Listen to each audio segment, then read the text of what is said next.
बस बस हो गया हो गया हो गया। अरे शुरू तो करने दो यार। भाई तू बहुत चहक रहा है, नाम क्या है तेरा? राहुल। 1 लाख टके की बात बताता हूँ तेरे को मैं। तेरी लड़ाई सिस्टम से नहीं, घर वालों से है। कड़क बन मत बन तू ढोकला, सिर्फ पटेली तू मारता है अंदर से खोखला। चलो शुरू करते हैं। रिसेंटली मुझे न्यूक्लियर फिजिक्स में फ्रांस से डॉक्टरेट अवार्ड हुई और मैं बन गया अतुल से डॉक्टर अतुल। अब इसके आगे तो कोई डिग्री होती नहीं है, तो मैंने बहुत सोचा और एक ऑसम आइडिया मेरे दिमाग में आया कि चलो दुनिया का सबसे टफ काम करते हैं, स्टैंड अप, वो भी अपनी लाइफ स्टोरी पर। ये जो जर्नी थी एक स्मॉल टाउन बॉय से कानपुर कोचिंग मंडी जाना, उसके बाद नेशनल इंस्टीट्यूट ऑफ टेक्नोलॉजी में मैकेनिकल इंजीनियरिंग करना और उसके बाद अरब कंट्री में 1 साल जॉब करके मास्टर्स फ्रांस में करने के बाद पीएचडी करना न्यूक्लियर फिज़िक्स में। ये जर्नी बहुत ही ज़्यादा अमेजिंग रही, बहुत ही ज़्यादा उतार चढ़ाव, कॉमिक कैरेक्टर्स मिले और बहुत कुछ है आप लोग को बताने के लिए। तो मैंने पहले सोचा बुक लिखता हूँ, फिर सोचा स्टैंड अप करके एक बार ट्राई करता हूँ, लोगों को पसंद आया है ये कहानी तो एक बुक भी लिख देंगे। ये कहानी किसी को पसंद आए या ना आए, बट आई प्रॉमिस आप में से 2-4 लोगों को मोटिवेट ज़रूर कर देगी। तो शुरू करता हूँ शुरुआत से, BC 8th। अबे BC 8th मतलब बिफोर क्लास 8th। कतई गंदा आदमी, और राहुल तू है वही बदनाम है। हाँ, तो क्लास 8 से पहले तक मैं बहुत ही मूर्ख स्टूडेंट था, मतलब कतई मूर्ख। सेकंड और फर्स्ट डिवीज़न के सरहदों पर मैं झूलता रहता था, मतलब 50 से 60% मार्क्स आते थे, कितना भी पढ़ाई कर लूँ कितना भी, बट रिजल्ट सेम 50 to 60। फंडे बचपन से ही क्लियर थे, वो ये कि एग्ज़ाम में आंसर लिखने से मार्क्स मिलते हैं, तो क्वेश्चन क्यों रट्टा मारा जाए, सीधा आंसर से ही रट्टा मार लेते हैं और एग्ज़ाम फोड़ देते हैं। अंग्रेज़ी ना दिल में आती थी ना समझ में, और थे सारे सब्जेक्ट अंग्रेजी में, CBSE बोर्ड।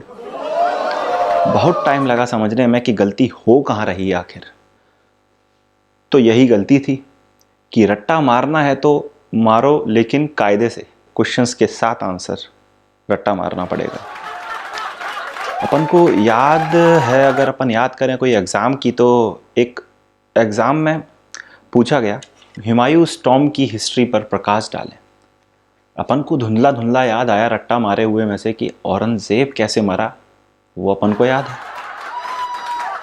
अपन ने कनेक्शन ढूंढा और लिख दिया कि औरंगज़ेब कैसे मरा, और क्वेश्चन से कनेक्ट करने के लिए लास्ट में एक लाइन लिख दिया कि हुमायूंस टॉम्ब औरंगज़ेब की याद में बनाया गया।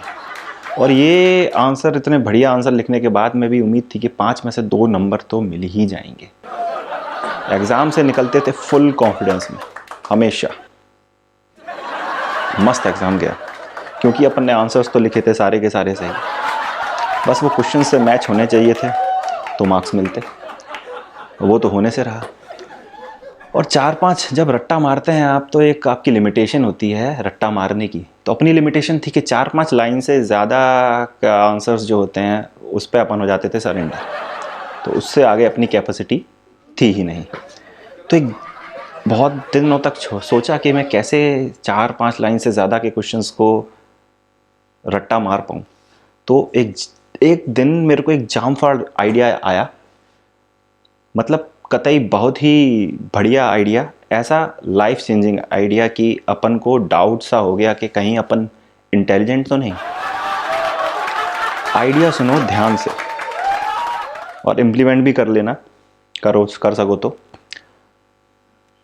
अपन ने लिखना शुरू किया छोटा छोटा चीटी जैसा, 10-20 लाइनों के क्वेश्चंस अपन छोटे छोटे 4-5 लाइन में लिख डालते थे।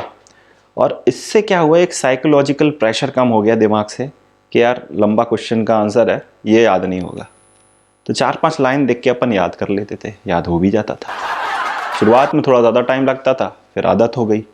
लेकिन एक दिन अपन डिस्कशन कर रहे थे अपने दोस्त के साथ में कि भाई तैयारी हो गई एग्ज़ाम की, तो बोला हाँ भाई पूरी तैयार हो गई, बस लेकिन एक क्वेश्चन जो था उसका आंसर बहुत ज़्यादा बड़ा है।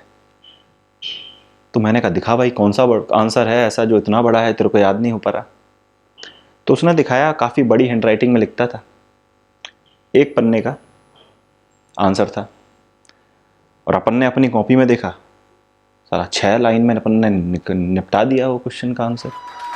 तब समझ आया सारा खेल स्टेट ऑफ माइंड का है। अब किसी पहाड़ को खड़े होकर आप देखोगे और उसके बाद सोचोगे कितना ऊंचा पहाड़ है, कोई कैसे चढ़ेगा। ट्राई करना बनता है। जब तक आप ट्राई नहीं करोगे तब तक आपका ये बोलना बिल्कुल गलत है।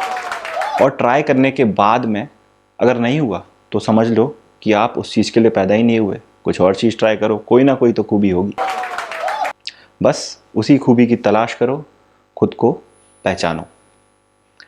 तो आज बिफोर 8th की कहानी सुनाई मैंने आपको अपने लाइफ की। नेक्स्ट एपिसोड में मैं आपको सुनाऊंगा आफ्टर और ड्यूरिंग 8th क्लास क्या हुआ टिल हाई स्कूल। और जैसे जैसे मेरी कहानी आगे बढ़ती जाएगी और भी ज़्यादा इंटरेस्टिंग होती जाएगी और काफ़ी इंटरेस्टिंग कैरेक्टर्स इस कहानी में जुड़ते जाएंगे। और आई एम श्योर किसी को मोटिवेशन मिले ना मिले, हंसी तो ज़रूर आएगी। तो इसी के साथ आज का एपिसोड करते हैं अपन समाप्त। Thanks for watching, viewers. To watch our upcoming videos, subscribe to the channel and press the bell icon. Please share if you like the video. Thanks for watching.